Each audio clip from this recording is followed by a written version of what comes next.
12 Texas #1 hits, 9-time Female Vocalist of the Year in Texas, and the Texas Female Artist of the Decade.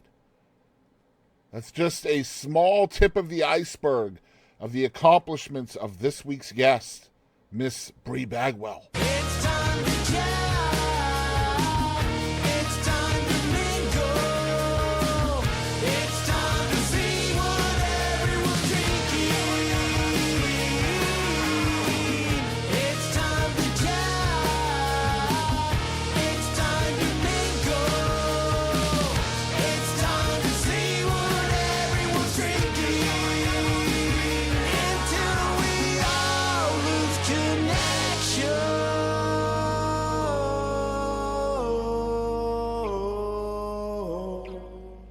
Hey, this is Tony Arata. Thank you so much for tuning into the Boston Chris podcast. Hey guys, welcome to episode number 42 of the Boston Chris podcast with me, Boston Chris. And guys, this week we are super excited about yet another fabulous guest here on the show. I have known Bri Bagwell for, over 10 years probably.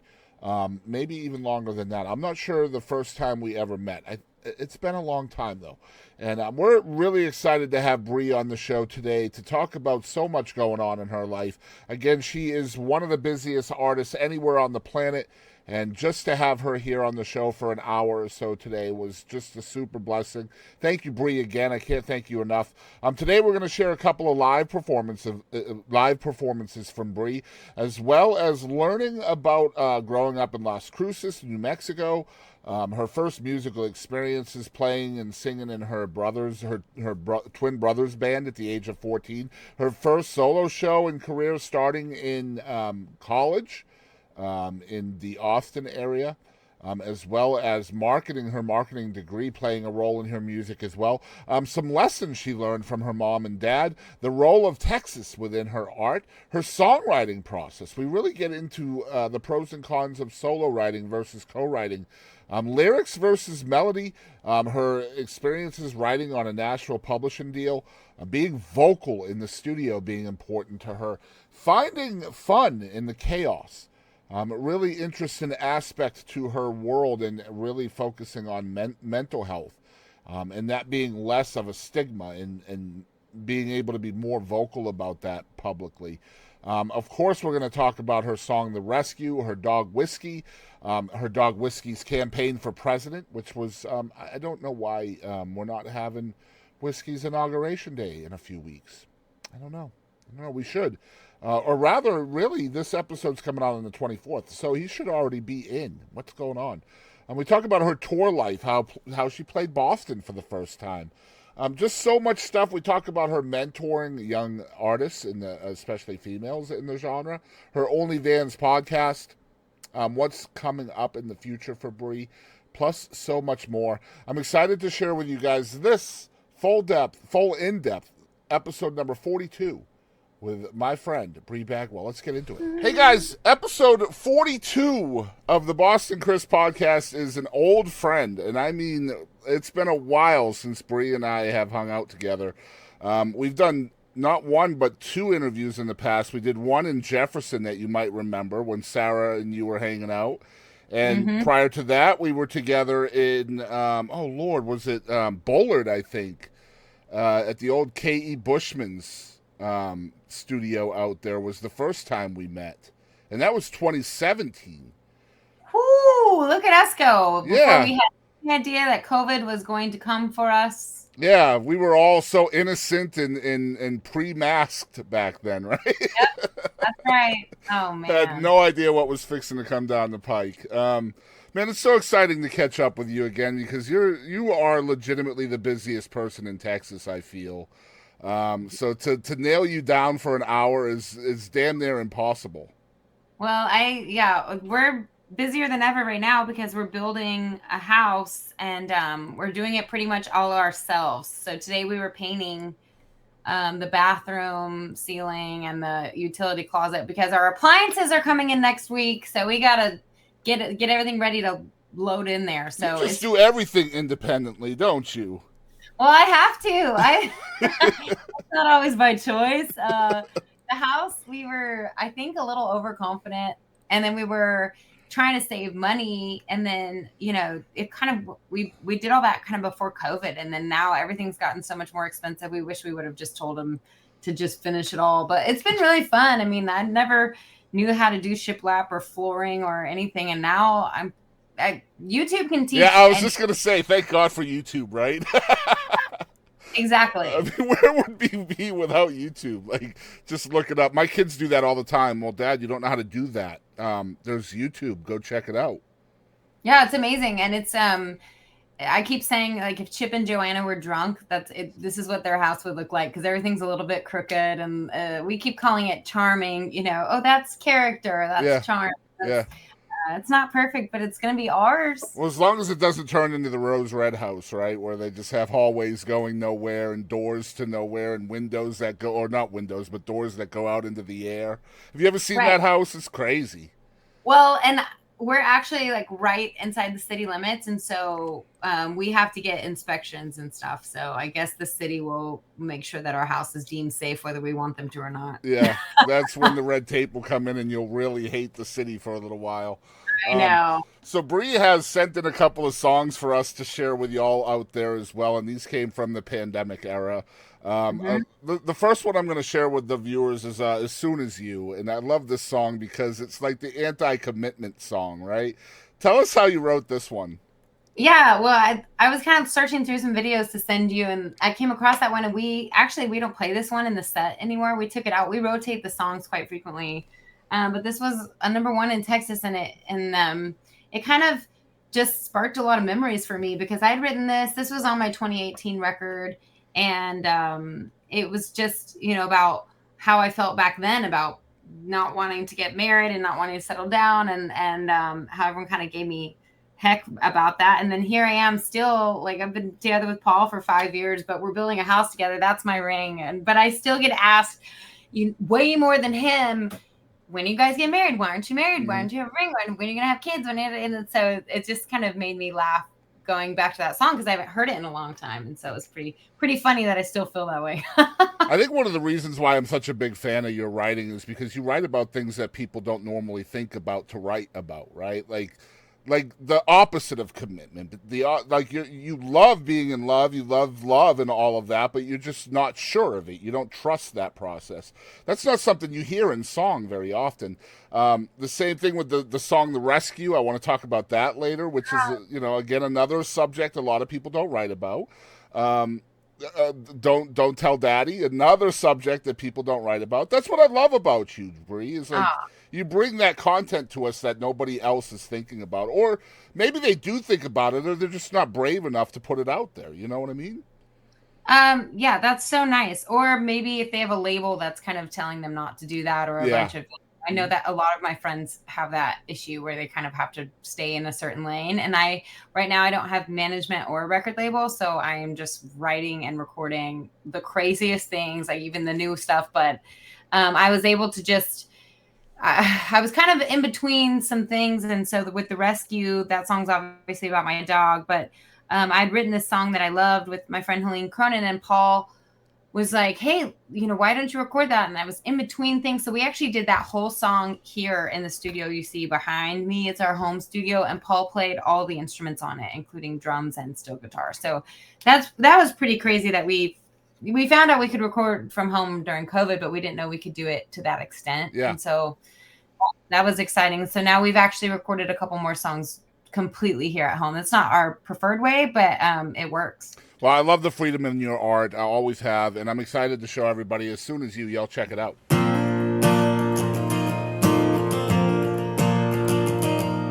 As soon as you try to fence me in, I'm breaking loose. As soon as you try to tie me down, I'm in my running shoes. Baby, it's no use. As soon as you try to lock me up, I'm sneaking out. As soon as you bring up a ring, I'm nowhere to be found. I'm halfway out of town. Don't try to tailor my Mustang. Don't try to catch the wind. Just learn to love that something for the something that she is. I'll find that place at my own pace. If you wait patiently, eventually I'll wanna say I do. Oh, but I just won't get there as soon as you. Well, as soon as you take my guitar or draw the line, I'd love to do the honors of leaving you behind. Oh, and I'll be fine, goodbye. And you tell me that it's not true, but it's what I think. If I settle down, I'll live my life behind a kitchen sink, sneaking a drink. Don't try to tame a Mustang. Don't try to catch the wind. Just learn to love that something for the something that she is.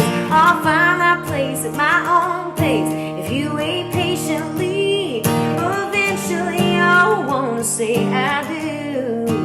Oh, but I just won't get there as soon as you.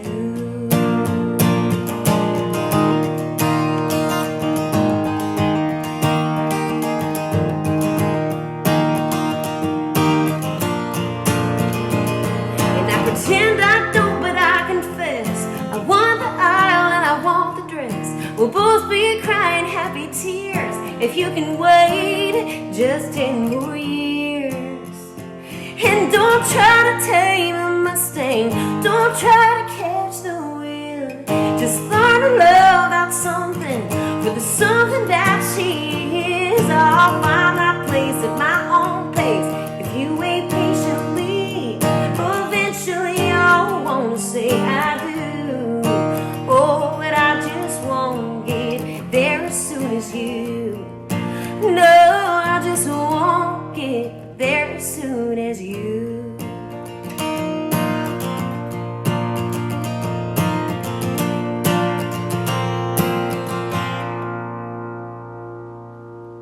All right, so we're back with Bri Bagwell again, episode 42.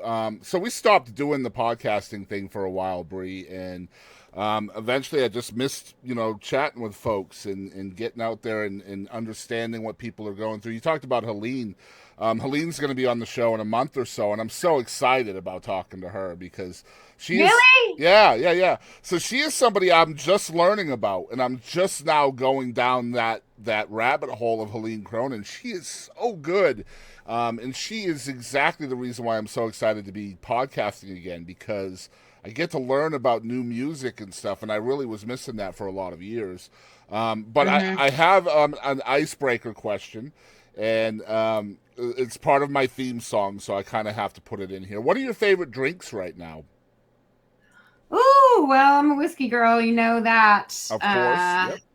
I actually, let's see. I've been really on a champagne kick lately. I found out in March or April that I'm highly allergic to beer. Ooh. I was feeling really bad, and I thought I was dying, and it just kept getting worse and worse and worse. And so anyway, I'm pretty upset at my doctor for telling me that. But This sounds like a song title, Highly Allergic to Beer.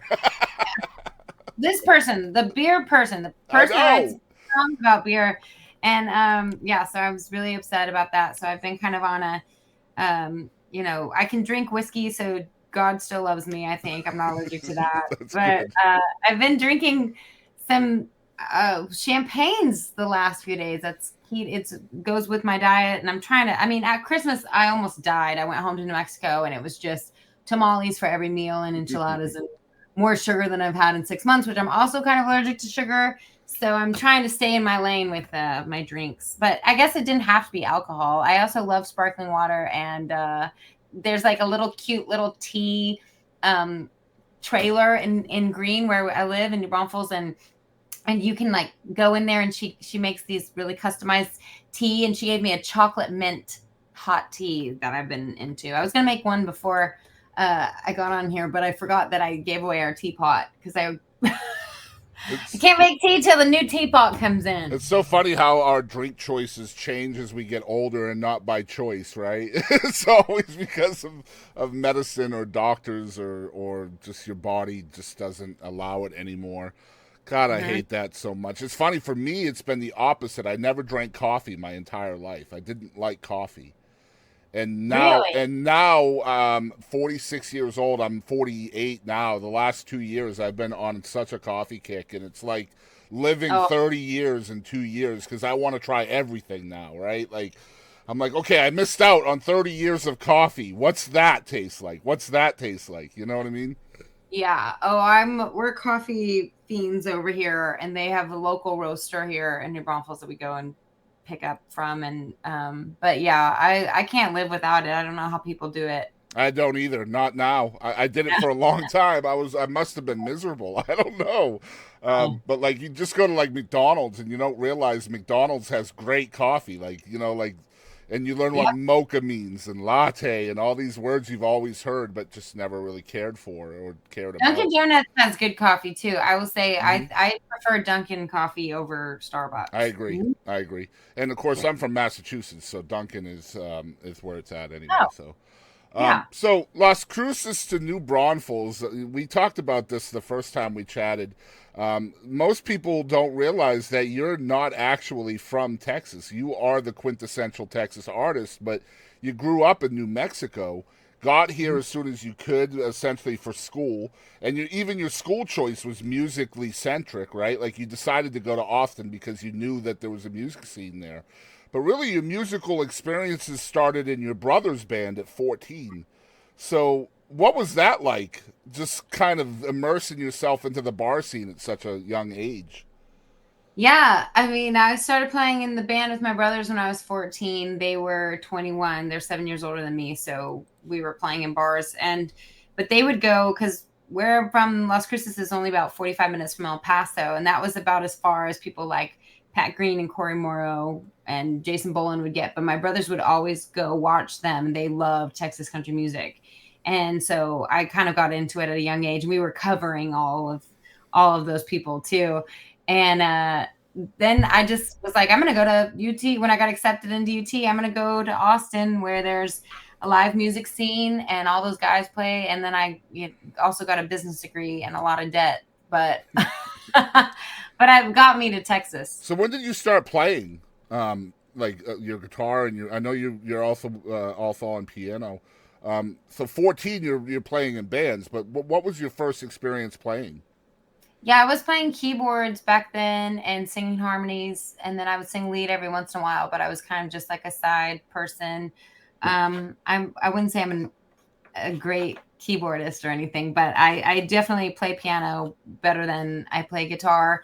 But then, and when I went to college, my neighbors at the dorm, it was 4 boys, and they wanted to learn guitar to pick up chicks, and so I grabbed the guitar, and I used to watch my brother's fingers because I never had time to practice because I was still in high school. And so I could watch my brother's fingers and play piano based on what he was playing. And so I just kind of played a few chords, and then I thought, oh, I could do this. And so my cousin, he lives in Nashville. His name's Blue. He played steel guitar for Kenny Chesney and everybody, you name it. But he mailed me my first guitar to my dorm room my freshman year in college. So I didn't pick up a guitar until 18. And then it just makes a lot more sense as far as like going to play gigs. It's very portable, but piano will always be my first love. But I wish I would have taken lessons or something earlier in life. I mean, I'm self-taught, and I didn't really start playing instruments until teenage years. So sometime, I imagine it had to be sometime in college where music probably becomes more than just a hobby for you. Like, there has to be kind of a realization in your mind where you're like, hey, you know what? I might be able to do something with this, like, long term. Do you remember when that moment was? Yeah, I mean, I remember my senior year, my last semester before I graduated, I was playing 2 shows every week. I had a Monday gig and a Friday gig. And I remember starting to drive to play shows, or I'd play Thursday and have to drive back to school. And I was like, okay, this is already, I'm making this much per week. And it wasn't very much at all. But I remember thinking I could make this work if I did this more. And if I had my regular shows and I had merch and then I had started to record an EP. So I kind of knew my senior year that that's what I wanted to do. And that kind of, this focus kind of shifted. I still graduated with honors somehow. I don't know. Cause I was playing shows. And then I remember my last year I was worked as an intern at Macy's for my internship. So I would do that from like on Fridays from like 9 to 5. And then I would go play my happy hour gig from 6 to 8. And then I'd put on my tennis shoes and I'd go bartend from like 9 to 1 or something crazy. Mm-hmm. And so I was really just grinding from that, from that point in my life. It was insane. So when we love something, especially when it's something we're doing, we look forward to doing that thing. So you're talking about Monday and Friday. So I imagine when the Monday show is over, you're really looking forward to Friday. And when the Friday show is over, you're really looking forward to Monday.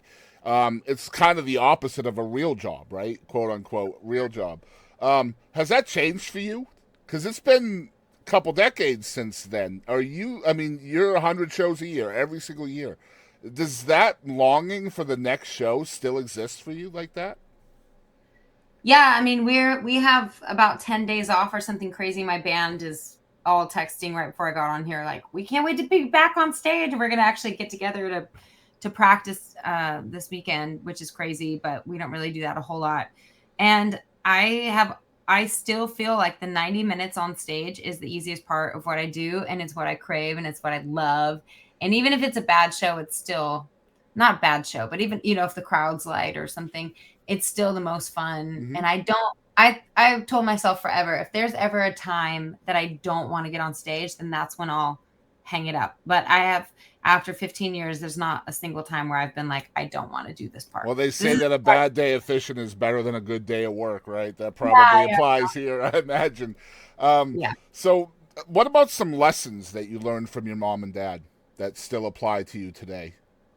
My mom and dad are the hardest working people. They work so hard. I mean, I was just home and they both just work constantly, and they're just kind people, and they believe in quality products and just working hard, and they're incredibly humble. I don't know. I hope that I'm a fraction of all the things that I think about them, because they were both farmers, both grew up on farms, and they both started their own businesses. They're both entrepreneurs. So it's all the lessons that I took from them. I hope I'm doing them proud, but the music business is a little different than what they do.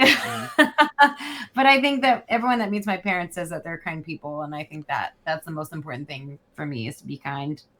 I love that. That's a great answer. Kindness is effortless, man. People don't realize, like, so much effort is put into toxicity and negativity, and like, I don't understand it, especially from like a keyboard warrior kind of thing where people are just trying to tear you down on the internet with no accountability and stuff like that. It's just so weird, man.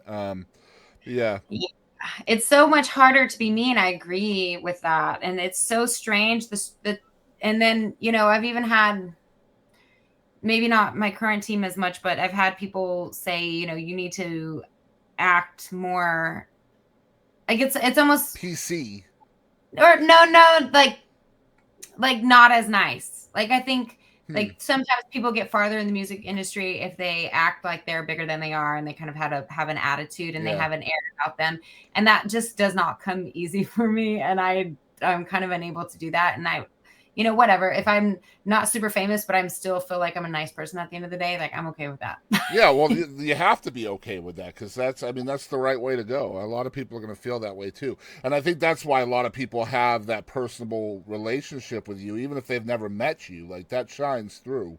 I want you to know that it really truly does. Like, it does shine through. So you talked about your education and how that ended up with a whole lot of debt for you, but. but I imagine this. I imagine this probably helps you too, because you did go to school for marketing, which does have a role in especially the indie side of music. So, how has that education come in handy for you when, if you didn't have it, you might have struggled?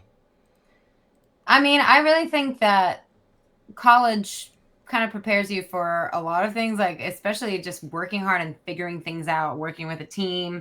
I took accounting, finance, marketing. What's weird about it is I took I was a marketing major before social media. So I have a whole PR team now that handles all of that because I can't even keep up with you really can't keep up with it all anymore as far as like the inner workings of the algorithms and stuff like It's that. ridiculous. Yeah. No time, and it's so wild. But I feel like thinking creatively, thinking outside the box, knowing I do all my own books. I know where every dollar goes. I think all of it was beneficial. Plus I made friends and memories for a lifetime. So I wouldn't trade going to college for anything. All right, let's swing into the creation of your music now, because again, you are from New Mexico, which really you said so yourself, not really that far from the Texas border. Mhm. But now you've played all over the world too. You have Nashville experience also, which we'll talk about a little bit later. I'm curious how Texas has kind of, I don't want to say dominated. That's probably not the right word, but kind of invaded your sound. Like, what what role has Texas served in your sound to date? Yeah, a lot. And I think that at first I was a little bit worried about being from out of state until I can't remember. I mean, this was, of course, like a decade ago. Someone said, Reckless Kelly's from Idaho, Adam Hood's from Alabama, Turnpike Troubadours is from Oklahoma. Like, it's okay. You don't have to necessarily be from Texas. I thought that was going Right. to be more of a problem than it actually is. People don't really care. I do think early on, a lot of things that I did were kind of checking the Texas boxes, so to not in a bad way. Like I'm not proud of that art, but I had a beer song and a whiskey song and a boot song Mm-hmm. and like and a fishing song, like I kind of and a hunting song. I kind of like did all those things in order, and I thought that those were things I needed to have. And I think I was right about that. I don't think that there was any shame. It wasn't anything that wasn't still very authentic to me. It was, Yeah. and it was fun writing those songs and it was fun playing those songs. But now it's so crazy because now the genre, I think, has kind of proven that you can write whatever you want, really. You can be a little more rock, which I've Mm-hmm. done with my records. You can be more songwritery, which I did with my last record, I believe. And then the one coming up, I'm doing like a kind of a Spanish, even more of a Spanish influence on this one. And so I think what Texas has influenced me to do is do what I want and not be limited with barriers, because look at the wide range of sounds we have in this genre. It's crazy. Do you feel like traveling the world and having that outside influences too with Nashville, and you've played Europe and all of those things? Do you feel like that has helped with your evolution in your sound as well? Yeah, I mean, I definitely keep things in mind. Like when we played in France for the first time, the songs that they latched onto and loved because they like to line dance. Like, Mm-hmm. when would I have ever thought about a song turning into a line dance? But I sometimes when I write, I got to make sure that I have songs with a fun beat, or even playing where songs can kind of do that polka beat. What's that called? The little shuffle, whatever. People love to do that. People love to dance all over the world, but especially in Texas. And no matter where I go, people love that I sing in Spanish, which is really crazy because I didn't do it for a long time. I've been doing it for a while on stage now, but early on, I didn't really lean into that. And then the more places that I go, the more people love to know that you're a mix of cultures and a mix of influences. They like to see that. And I know you're a very strategically based girl too. So, like, how much time do you spend really thinking about, the polka, the Spanish side, the bilingual side of your music, just creating these new vibes within your sound? Like, how much time goes into the strategy behind that? Well, so much time, but I have so many visions that outweigh my time and money. Yeah, Like, yeah, so many ideas that it's like if I had $100,000, like the videos that I would create and the content that I would create, and every time I lay down, I tell my mom, like, I'm not much of a napper. I would love to be, and I'm tired all the time. But as soon as I lay down, I'm thinking of things I want to do during my show, or videos I would like to shoot, or song ideas. Like my wheels are always turning, and I think that's a good sign because I'm always thinking of the next thing. And I've been kind of conditioned to do that from being, full time by myself doing this for 15 years. But I think it's not slowing down. If anything, it's like speeding up. yeah.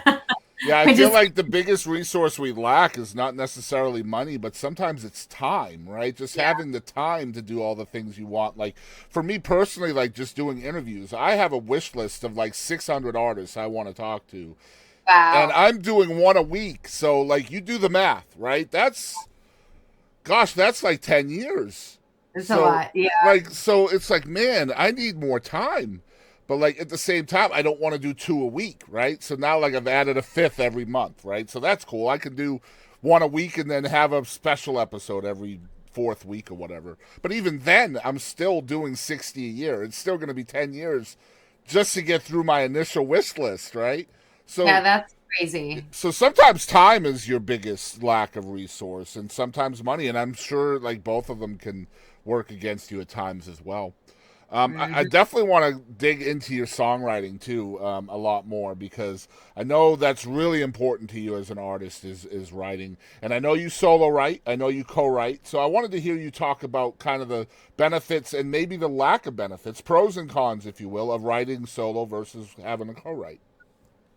Yeah, my producer really likes songs that I write by myself, because I tend to write things that are really real to me and they come effortlessly out. And those are kind of the ones that resonate the most with people. And I found with my producer, her and I co-write really well together. Or I'll get a song. I'm more quantity. Like I'll get songs out and then she'll help me kind of take them apart and put them back together. And I think that for me, if you're a songwriter, that a lot of songwriters come with songs that are completely done. I don't really, and they need a little bit of polishing and rearranging. And so if you can find somebody that can take something and objectively whatever, look at it and see what it's lacking and what it's missing and where it needs fixing, that has been the best thing for me, has been teaming up with Rachel Loy. But then if you do find your people, co-writing is so hard, mostly because I don't have a lot of time. So sometimes it's frustrating to go into a room, and if you part of co-writing is sometimes you don't get anything, and that's totally okay, and that's how it should be. But when you're super limited on time, sometimes I'll get really in my head about co-writing. But if you find your people, like I found Helene Cronin, and somebody, Scott Sean White, told me that I should look her up, and her and I write really well together, and we've written a bunch of songs that I absolutely love. And so finding that person that understands you and doesn't push you. I wrote in Nashville for a long time, and sometimes people just really want to write what's popular now, no matter what you say. And like, I want this record to sound like Billy the Kid is riding through the desert, and then they just can't help it. They have to write that pop country sound, and I would get so frustrated there. So sometimes it's worth seeking out a co-writer, and sometimes it's just fine doing it yourself, I think, or find your people. I love that. And you mentioned you're leading me right into my next question. So thanks for the segues. So you talked about your publishing deal a little bit. So again, just for folks out there who may not know this about you, you were on a national publishing deal with Sony for a really long time. What did that experience, or what has that experience taught you about your own sound now? Because you don't sound like Nashville. You never have. So I'm curious what the experiences in Nashville did to help you shape who you are here in Texas. Yeah, I mean, I learned a lot. I was at Sony ATV for 3 years. I learned so much, but the main thing I learned is you show up every day and you write once or twice a day, and you don't be late and you don't cancel, because and I think just being in the room is so important. And the thing that Nashville has that Texas, we always threaten to write with each other, but we never really follow through with it. And it's like, me and Joshua would have been talking about writing a song for 15 years. Like that's insane. We have not made that work. But in Nashville, you do it, and it's like a job, and you treat it like a job, and it's a muscle that you work. And I think that's the thing that I took away from it the most. I also, I got to write with some of the greatest songwriters like Dean Dillon, Leslie Satcher. I mean, big name songwriters. And I think the thing that I took away from that is they're people. They're just people too. That I get more starstruck by songwriters than I do Oh by. my God, you have no idea. I am so you.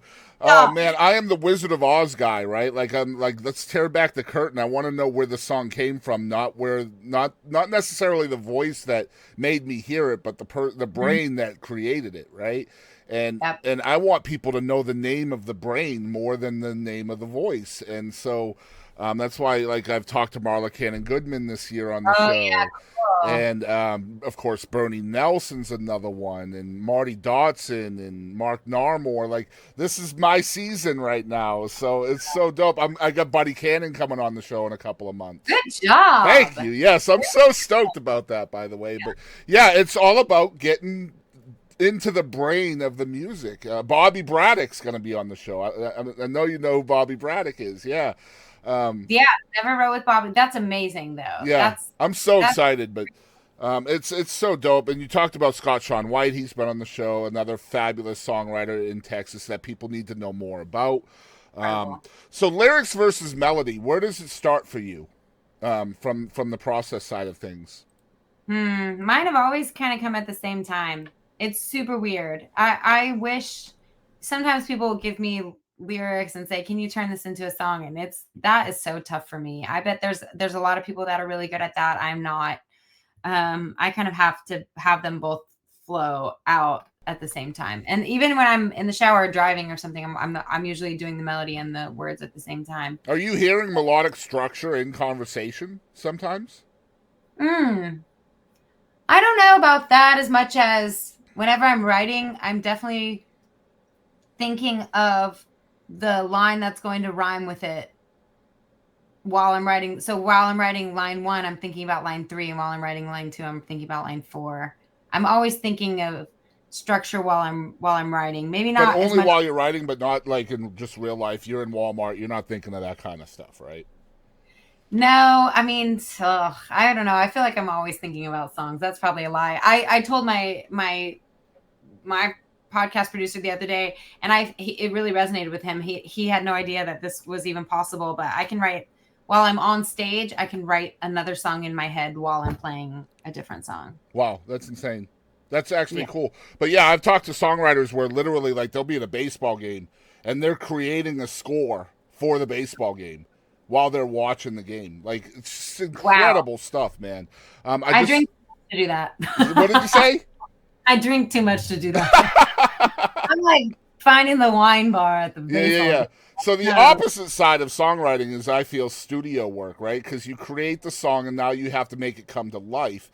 And so this is where being a teammate is really important, right? Because you have to be on the same page, not just with the players, but with the producers, the engineers. Everybody has to come together in order for the song to kind of resonate the way the writer wants it to do. So how vocal are you in that experience in the studio? Pretty vocal, but it's super weird just because now I trust my producer. This is our 3rd record we're making together. So she's picking players that are, I mean, the best players they're the best in Nashville. They're the best in the world, really. And so they always seem to exceed my expectations so much that I don't really have to give any sort of direction beyond the initial and her and I, the way that we make records now is we'll pre-produce the record really hard. So we'll all go to her house and we'll do, 2-3 days of just getting the songs perfect, the tempo, the key, the words, what we want the solo section to sound like, what we want the feel to be. So then by the time we go into the studio in Nashville, we have one day and we'll track all the songs in one day. And then I'll go back and do vocals later. But, this last time we did 5 tracks, I think, in one day. And it was Fred Eltringham on drums, who's Sheryl Crow's drummer. Wow, and yeah. Billy Justino, who's like, I think he's out with Eric Church right now. I mean, like, the best players. And so when I go in and I say, hey, I want this to be modern desert sounding, not super polished, really groovy. These are the songs we'll be playing live. So maybe not a ton of instruments we can't translate. Right, yeah. And they go in and they start playing and you're like, so good. So I'm thrilled. And that's the way I like to do it. I've gone in a couple different studios and kind of, tried and it's not near as fun it's not near as fun for me when I'm not being blown away by the musical talent. I love how you put that out there too, the translation of studio sound to live stage.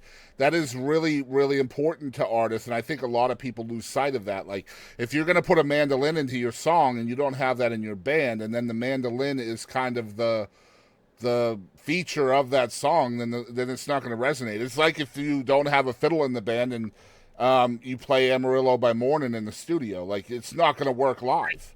Yeah. Yeah, absolutely. And I have a steel player now, which is helping a lot. He can also play second guitar. We are doing one crazy thing with the new tracks but it was a guy that I met. I'm a part of the Texas Grammy chapter, and I met this guy at this function, and he was so cool. And he plays, his name's Carlos Sosa, but he plays horns for like Jason Mraz right now.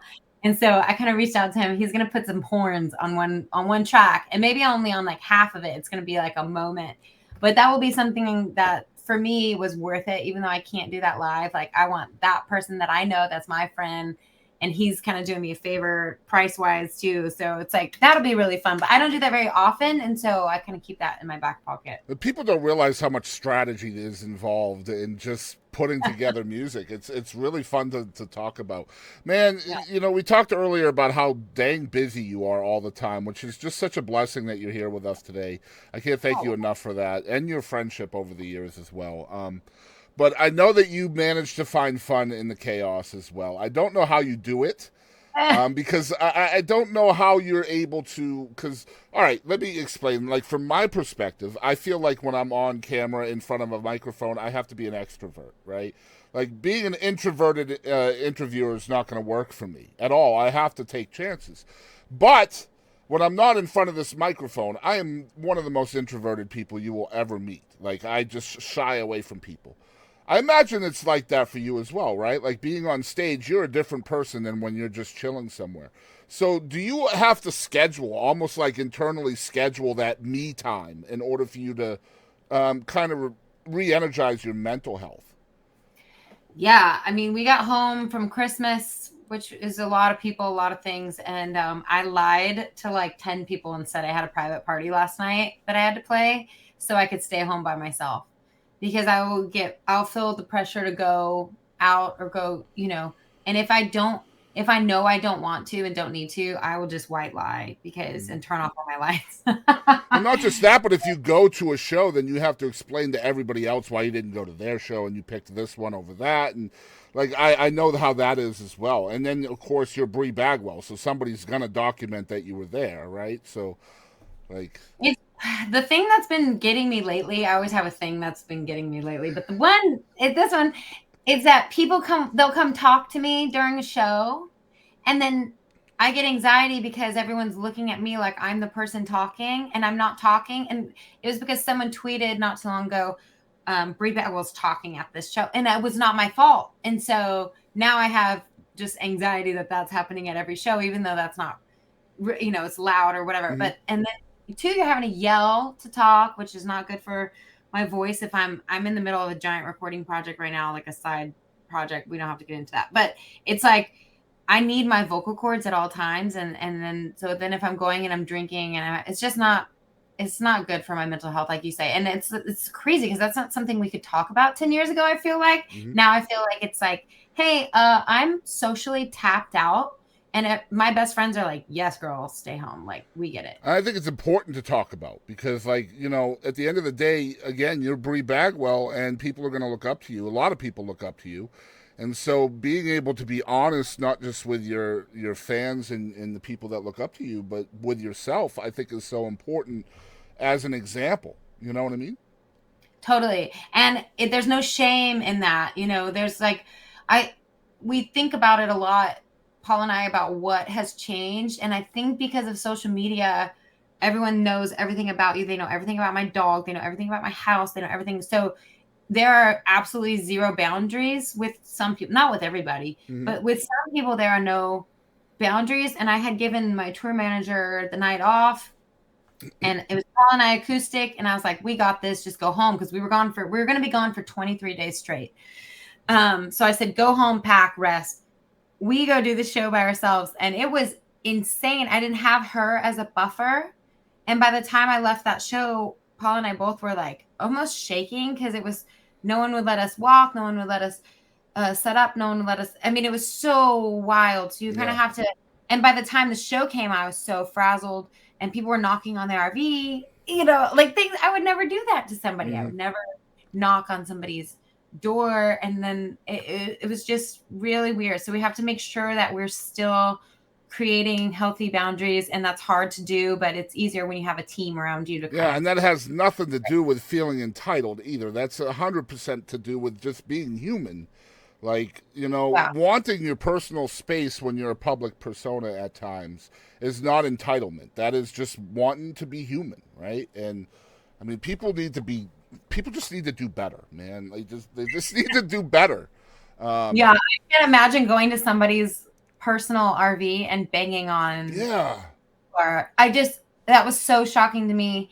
And and the people will kind of defend it like, this is what you signed up for. It's like, oh no, I absolutely did not sign up for that. Yeah. Like that's that I'm with the audience, and I actually I'll stay and sign, take pictures. I did for an hour and a half after that show. So it's not to feel like I had to go like pee behind a bush because I couldn't get to the bathroom. Nobody should have to pee behind a bush. Never. No. I had my days of peeing behind bushes, but I have my own. It's funny. I interviewed T. Graham Brown a few years ago on his bus in Greenville, Texas. And it was just such a cool experience. But at the end of the interview, he goes, "You know why I like you, Boston?" I said, "No, Tony, I don't." He said, "Because you don't give a flying fuck who I am." Aww. And I said, "Dude, you're wearing pants just like me. You have to get up and do your hair just like me. You have the same worries just like me. You're no different than me. It's just people know your name and they don't know mine. That's the only difference, right?" I love that. People in New Braunfels are really cool. I know. Yeah, of course. Yeah, Texas is different. Yeah, everyone's been really nice, and I don't mind if someone comes up and says hi to us during dinner, but it's very funny because I'll get messages, "We saw you guys at dinner and we didn't want to bug you." I'm like, "Oh, that's so nice," but also that's totally fine, but Yeah. I can't imagine being super duper famous. I mean, of course I want my career, and I would love to be playing stadiums, and I'd love to be Lainey Wilson. We all would, but at the same time, I can go to Target with no makeup and it's not a big deal. Maybe she can, but maybe someone like Taylor. I think she would probably have to do a little bit more disguising to go to Target, would be my guess. Not to mention, if she opens her mouth, you know who that is. With that accent, right? So I want to talk about the rescue a little bit more, your dog Whiskey, and more importantly, the charities that you are a profound supporter of through finding this rescue. I know Whiskey has changed your life. I'm talking about the dog here, not the bourbon. If you could see her, she takes up half of my office chair. She sits behind me. Look at that. Of course, yeah. That's so awesome. I only get like this much of the chair, and she gets this much of the chair. But yeah, I found her in the middle of the road in 2019, so I'll have her for 6 years in February. So she's only about 7 or 8. But she goes everywhere with me. She goes on stage with me. But my friend Helene Cronin came down to write songs with me in New Braunfels, and we weren't even planning on writing a song about my dog. And I told her, I was like, I've been trying to write a song about Whiskey, and every time I try, I start crying because I love her so much. And she ended up writing that song with me, and it's a different kind of song because it's not like who rescued who. It's more, I know that she rescued me, and I'm just so thankful for that. And it's done a lot. We've raised over $7,000 this year for 2 local dog shelters, and then I just played another benefit for the Kerrville Pets Alive, which I'm going to start donating some sales to them too. So I keep meeting these people on if you could email me some links to those three so I can add them to the description below for folks. Sure. That would be awesome. I would love to put that in there. So that's the rescue, and I want to talk about Don't Tell Daddy too, because kind of indirectly this involves Whiskey as well, because Whiskey ran for president. So we all know that you were telling people to vote for Whiskey in Don't Tell Daddy about it, right? To tell the truth. Yes. Well, yes. So I think that my dog would have made a great president. I agree. And I think, what's weird is I wrote this song a long time ago, and it's about voting differently than your husband. And then it kind of became the message for both presidential candidates, which was super weird because I wrote this a long time ago, I had no idea. And so I got kind of hateful messages from both sides of the aisle. Of course you did. And I was like, I'm just telling people to vote for my dog. I just think that we were all a little tense, and I thought it was a good time to just be like, hey, my dog's running for president. And here's a song about voting the way you want to vote, which I think is an important message. And, you know, I'm not saying to vote for anybody. I was just saying use your own opinion. And it's a timeless message, which is what I want to do when I leave the earth. I want to be like, I put down a song that was a lasting message. I think people are so confused by what would the word be? Nonpartisan, right? Like center, like don't care one way or the other. I think people get confused by that. I truly do. Yeah. Because we all have our biases. For me personally, my biases involve sports and only sports. I don't know why, but when it comes to everything else, I can think objectively. But when it comes to sports, I will literally die with the Patriots and the Red Sox, no matter what they do. They could literally set a damn church on fire, and I'd be like, yo, come on, that was not that big a deal. Right? But Yeah. it's just sports for me. It's so weird. So, like, I understand the political divide and understand how people can be kind of divided by those biases. But when somebody comes along with something that's meant to be center and to make people think, the fact that you get blowback from that from both sides is a good Yeah. sign. That is a good sign. Yeah. Well, I'm also a businesswoman. Like I walk the fence line where what somebody said it. You walk the fence where you can see both sides or whatever. Yeah. I don't care if people put out their political views as artists. Like that's their prerogative. Like good for you. I choose not to. So it was funny to get blowback when I was like, oh wait, but okay.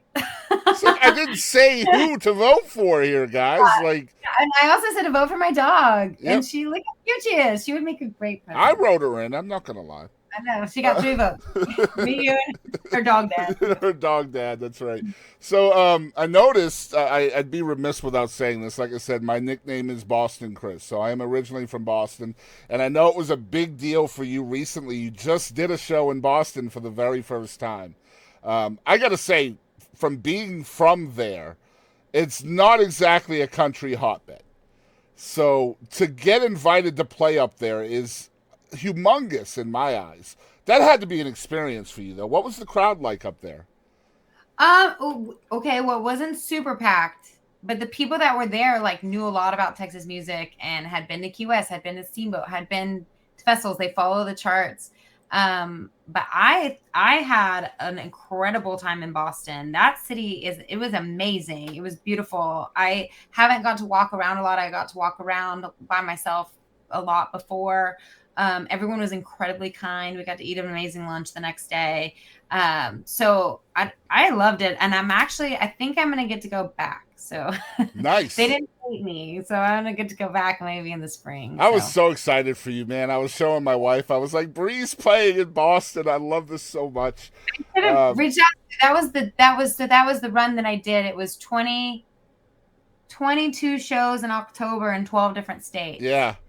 So I had gone, my cousin showed up to my show in Maryland and she was like, I mean, she didn't say it, but I could imagine maybe she might've been a little bit offended. I didn't tell her that I was there, but I was like, oh, I don't even know where my shoes are. Like we were driving through the night. Like it was wild. It was just my tour manager and I, and then we drove through the night to get on a plane to play Boston, Yep. New York, Pennsylvania, rent the car, like it was wild. That's time. so cool, man. So cool. I'm going to put an ad right in here from my friend Pappy Middleton from Paul Myra Studios. That's right, guys. Pappy Middleton, the 27-year producer of Bonnie Raitt, has a message for you. You can learn how to be a digital engineer, essentially, and learn under one of the best right here in Texas. Pappy, tell him about it.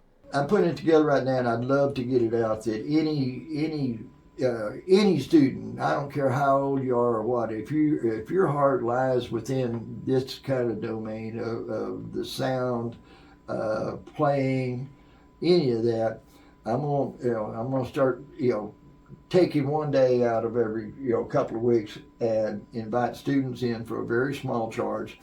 And I will tell you whatever you want. Any question you got, I'll try to answer it. Well, I will certainly put that out there, and I'll make this a little ad for you, and we can share it Because everywhere. they'll have full access to the studio. everything. I can tell them everything about how all of this started from analog into the digital world, and you'll be able to have hands-on. And I'll show you why analog sounds better than digital. Amazing. Yeah, I'll definitely cut this out. I'll make a little ad out of it, and we can share it everywhere. That's awesome. Absolutely. Because I'd love to do it. That's my legacy, is to leave with. It's the pass it down, right? Yeah. I mean, all right. So we're back once again with Bri Bagwell, Texas's most busy artist, in my opinion. 12-time #1 artist, 9-time female vocalist of the year, female artist of the decade. Wow, right? Yeah, I told my mom I'm not sure if it makes me feel really cool or really old. I mean, I don't think I will never say old. Let's say accomplished. Accomplished. Let's say Yeah. accomplished. Well, and thank you for saying all that. So like this next record, I'm really trying to broaden. Like we've already laid the foundation. We've been to a bunch of different states. We're trying to go back overseas. We're kind of branching out more into the Americana space. I want to be able to play my music all over the country. And I feel like I've done so much in Texas. I've done a lot of bucket list things, like sold out Green Hall, like a lot of things that I really love. And I want to be able to keep Texas kind of my sacred home base, but I'm going to be playing here less and outside of Texas more, which is kind of what everyone is doing. And people like Cody Johnson have really blown up the genre, and like people from all over the country really follow Texas really intensely. And when we get to those places, they are so thankful. So the goal is to still play in Texas at all of my favorite spots, maybe just once a year instead of twice a year. And that's the new strategy going forward. I'm already going back to, Ohio, Illinois, Michigan, all of that this spring again. So doing that every. One of the things you and I talked about years ago in our first interview was kind of you being a trailblazer for Texas females, Texas ladies in the genre. I feel like you and Pauline Reese are kind of the spearheads for that. And do you realize, does that ever enter your mind how much of a trailblazer you are for the ladies in Texas? Not really until they tell me, which a lot of people have reached out and told me things like that, or women in the scene that I really respect have said things along those lines. And I really appreciate that, because as long as that's what I set out to do. I mean, you were there when I was starting, and I was like, the first thing I want to do is prove everyone wrong. There will be no female Texas country, whatever. I'm like, watch me, It was like, and I think that we have moved the needle a little bit. Well, I want to say, before Bri Bagwell, the top of the Texas charts was not a place for women. Sadly, honestly, and 12 times you've been there now. And so just from that standpoint, that icebreaker of being able to get into the #1 spot on the charts here in Texas, I feel like that's huge for the ladies in Texas. And before you, that wasn't really all that common, I remember starting, Pauline Reese, there was like Kristen Kelly, Charlotte Corn, there was these amazing Kelly Willis, yeah. And then my queen, Sunny Sweeney. I think Sunny is I love Sunny so much. Oh my gosh. Just the best. And those first 3 radio tours, I know the first one I did 60 stations in 6 weeks, and that was also while I was playing shows 4 or 5 nights a week. And so I did that 3 different times, and those were points in my career where I was 15 years ago, maybe, or 10. But I really hit the highway so hard and hit those radio stations, and a lot of them are just my friends now. They'll play the music regardless, which I'm really thankful for. I don't have to go make those tours, but it wasn't like I just paid to get on there or something. I really did the radio tour. No, it's tough, man, and especially when you're playing 100 shows a year too. Finding time for podcasts like this, or going, on location to different remotes, doing charity concerts, talking to DJs at different terrestrial radio stations. Like, there's a lot of bags under the eyes, just from trying to get your music heard. I get it. Yeah. Who are some of your own mentors? Because again, I've talked to so many people over the years been really blessed, and your name comes up so much on Aw. this show as somebody who's looked up to.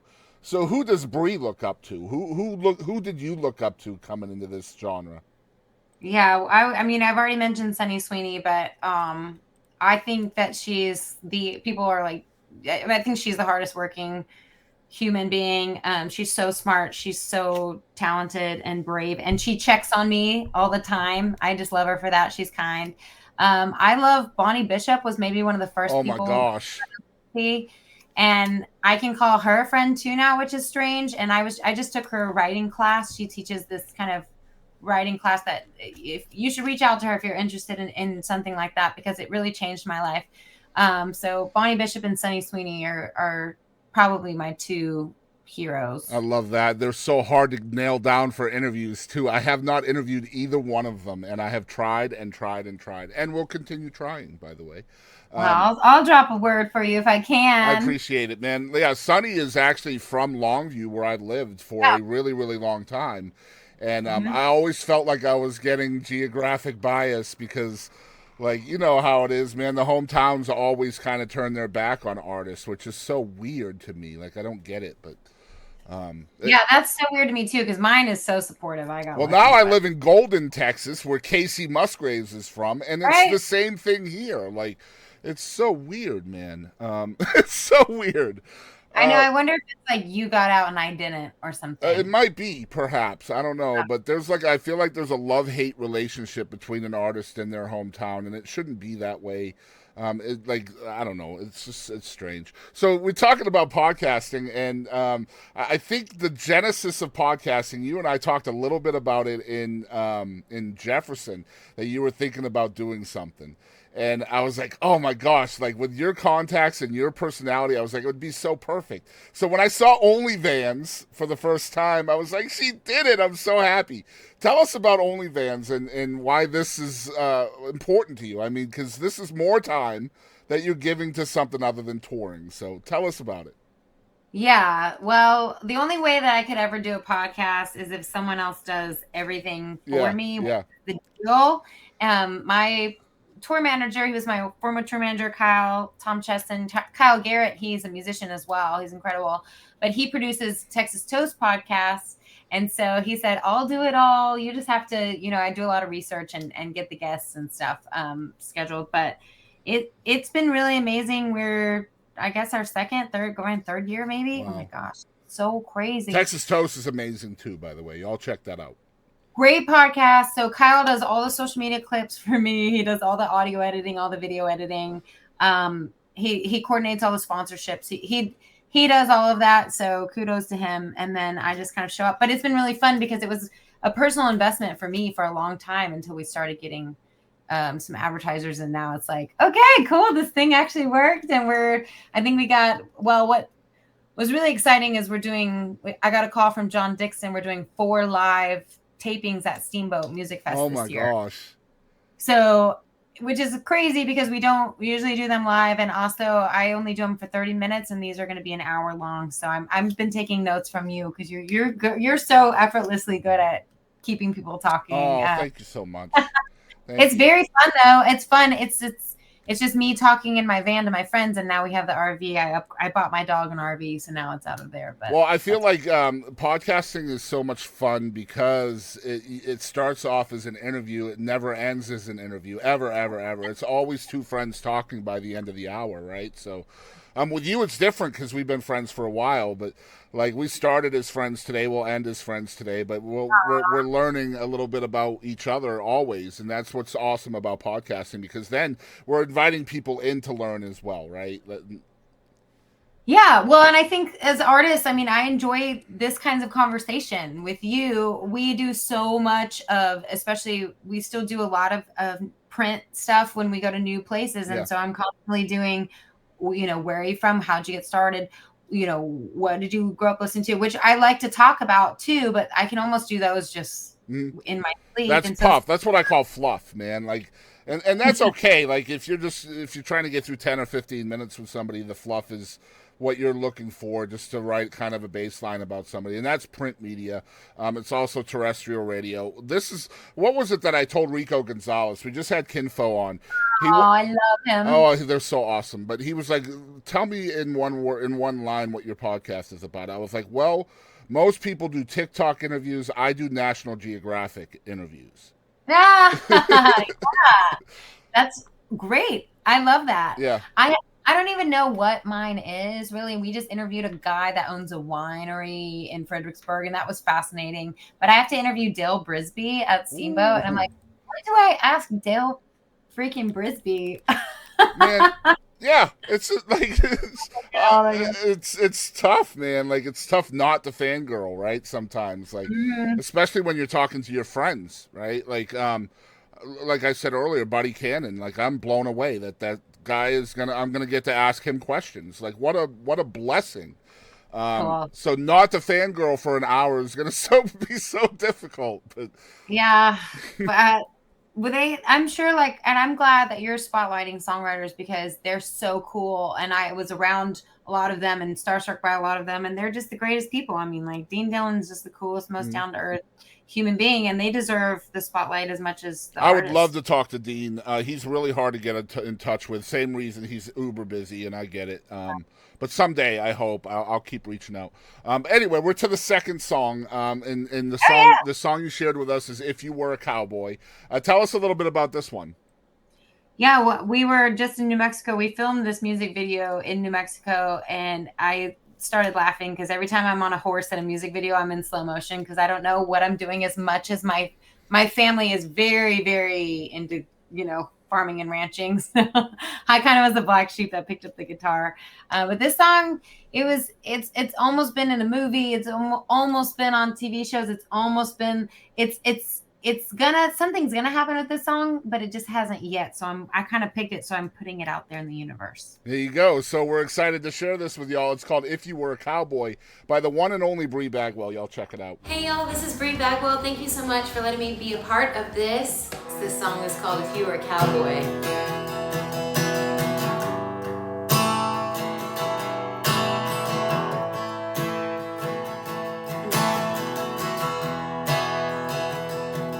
When I first saw you with your 5 o'clock shadow, you were staring off into the sun. And your eyes shot through me as you took a shot of whiskey like an outlaw on the run. So it didn't take me by surprise when you walked right up and asked me to dance. But like a desert mirage, the closer you got, I knew you didn't stand a chance. If you had real dust on your boots, kindness passed down from your roots, I bet I would fall for you if you were a cowboy. If running free ran in your blood, you wouldn't have to pick me up. You just ride off with my love if you were a cowboy.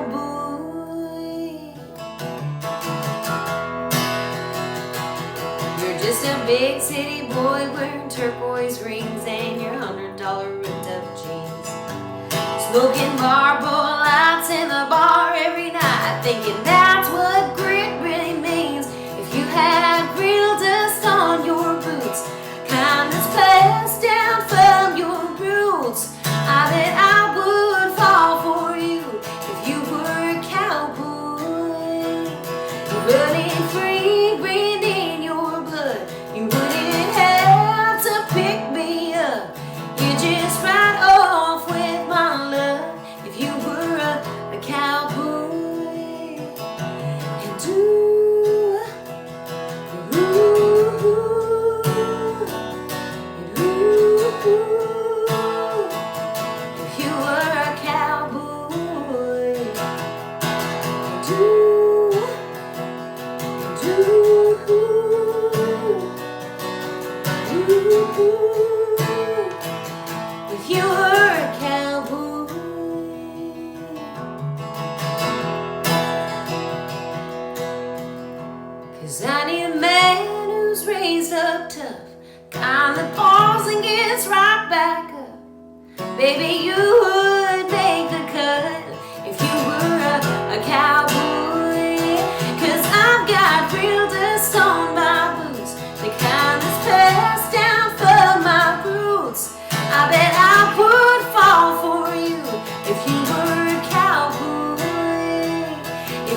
Thank you so much.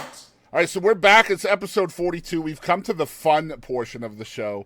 And so this is going to be fun because Bri has a lot of personality, but these are going to be tough too. Some of these are going to be hard for you, I think. Okay. So first one, I have a few segments we're going to get through here together. The first one is Mount Rushmore of Texas female artists. So you can only pick 4, no honorary mentions, and they have to be known as a Texas female artist. Like, is Miranda a Texas female artist? Absolutely, yes. Okay, so I'd say, Miranda. I'd say Sunny, of course. I'd say Pauline Reese. And I would say, I'd say Casey Musgraves. Wow. Okay, I got I'm a goosebumps. big Casey fan. I like She's ridiculous. Are you kidding? Like, man, Casey is there's so few artists I feel that do this. There's more now than there used to be, but like you can just put on their mix on YouTube and you just don't ever have any reason to change it, like ever. Like she's just so good. She reaches into your soul. Yep. All right, I'm cool with Kelly. I just saw Kelly last week. She was so incredible. Kelly Willis, man, that might be an honor. That's gonna be a. Okay, so no honorable mentions. There's no honorable mentions. That's she right. Snuck that one in there. I know. All right, so we're gonna play What the Heck with Bri. So the way this is gonna work is I'm gonna ask you 5 questions in rapid fire fashion, and you have to turn your filter off. Oh. Okay. So your ears hear it, your mouth speaks the answer. Don't let the brain activate. Okay. Got it. 5 questions. All right. So first one, what do you think cats dream about? Gosh. They sleeping more. Sleeping. They dream about sleeping. All right. So what do you think was the best thing before sliced bread? Oh, just regular bread. So just unsliced bread. Just bread has always been the greatest. All right. So when Geronimo jumps out of an airplane, what do you think he says? I was gonna say timber. I think he would go me. Yeah, me. Or just pull out his ID, right? Amazing. That's so funny. All right. So you're alive in the 1920s.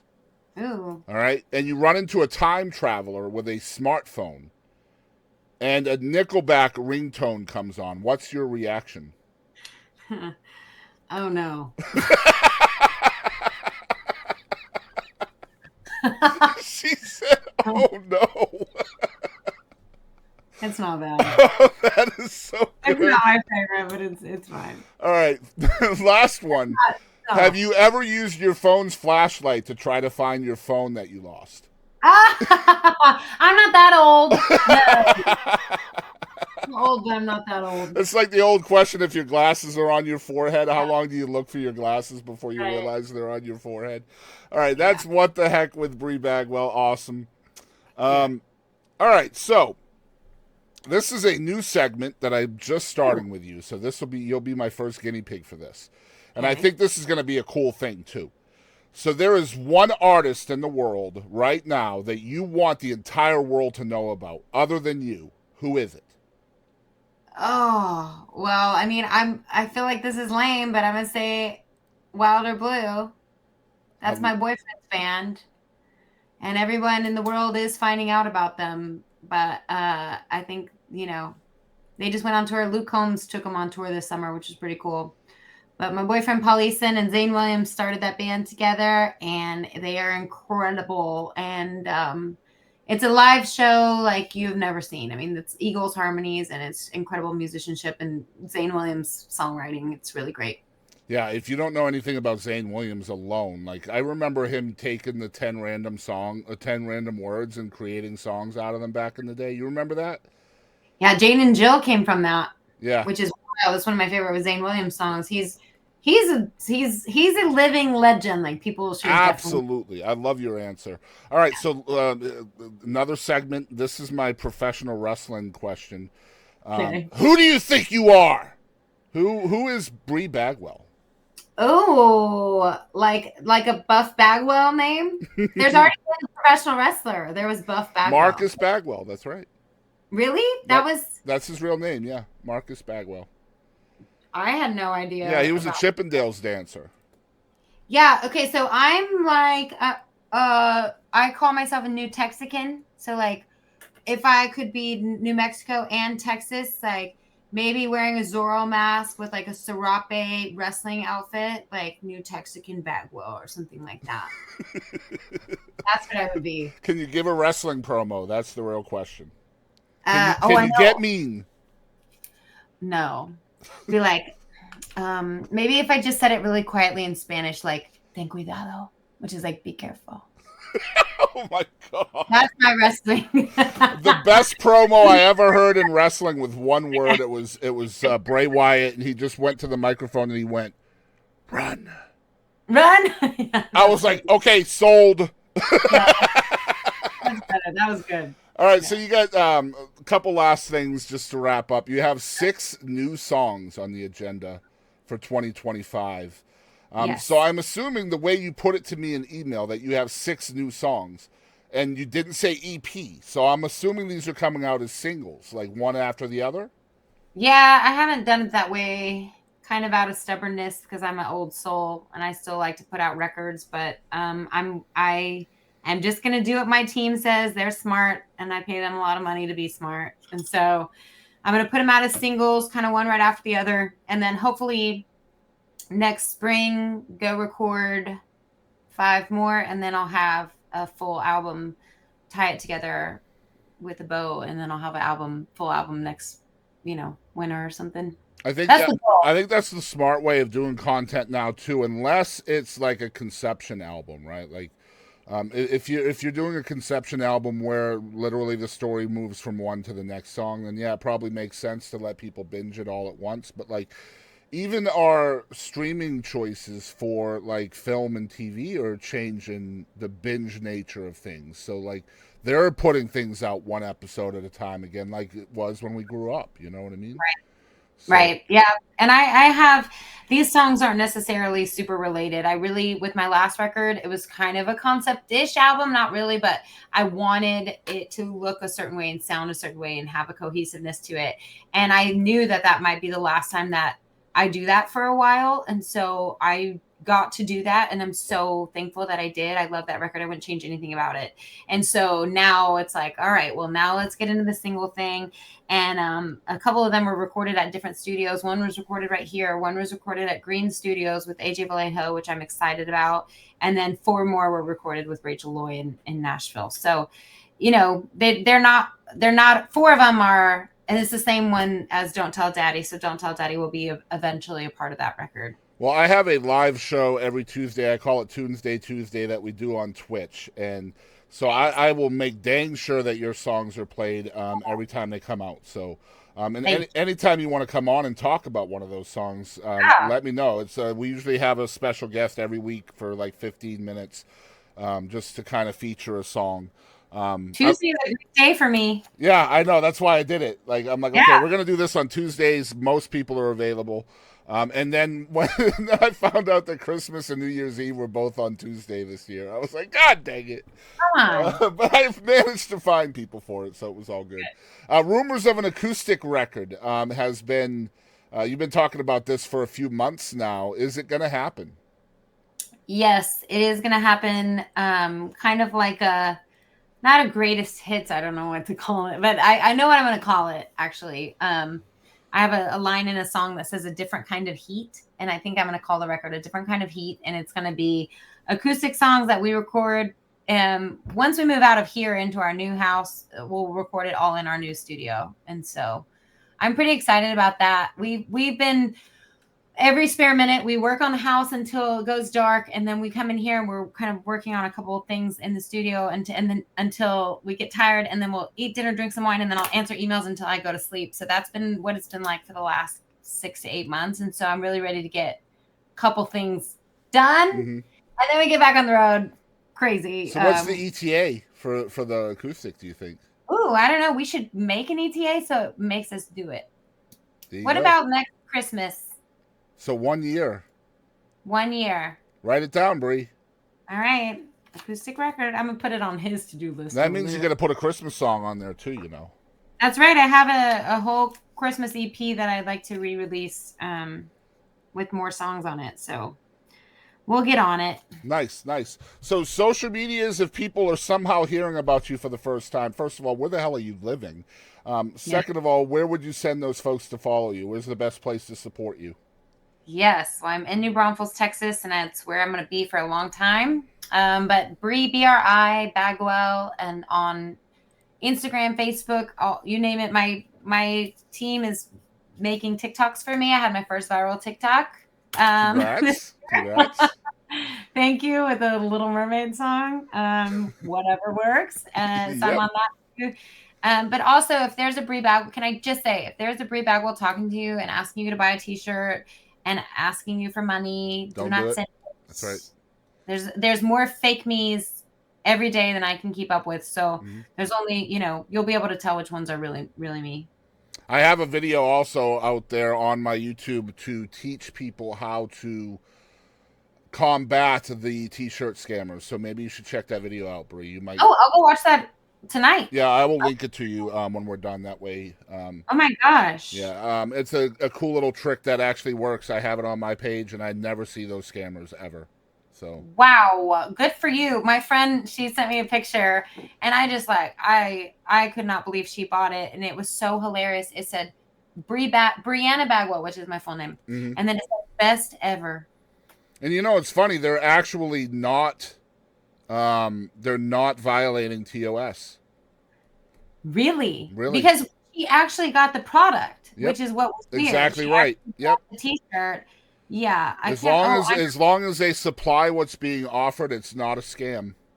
It's so insane because they tagged her directly and said, "Please support me," and it looked like me. But look at this hilarious T-shirt. It says Brianna Bagwell, best ever. Like I would ever put best ever on my own T-shirt, and it's like the guitar. Maybe you should now, though. Best ever. Why would you buy that? Oh my God. I mean, I love her for thinking that There's the new acoustic record right there. Best ever. It already has a cover. It's already designed. It's there. They made it for you, Bri. You should Okay, reach out and thank them. I'm gonna do that, and I'm gonna tag you in it and be like, Sounds good to me. Everybody, this is Nash. Thanks for tuning in to the Boston Chris Show.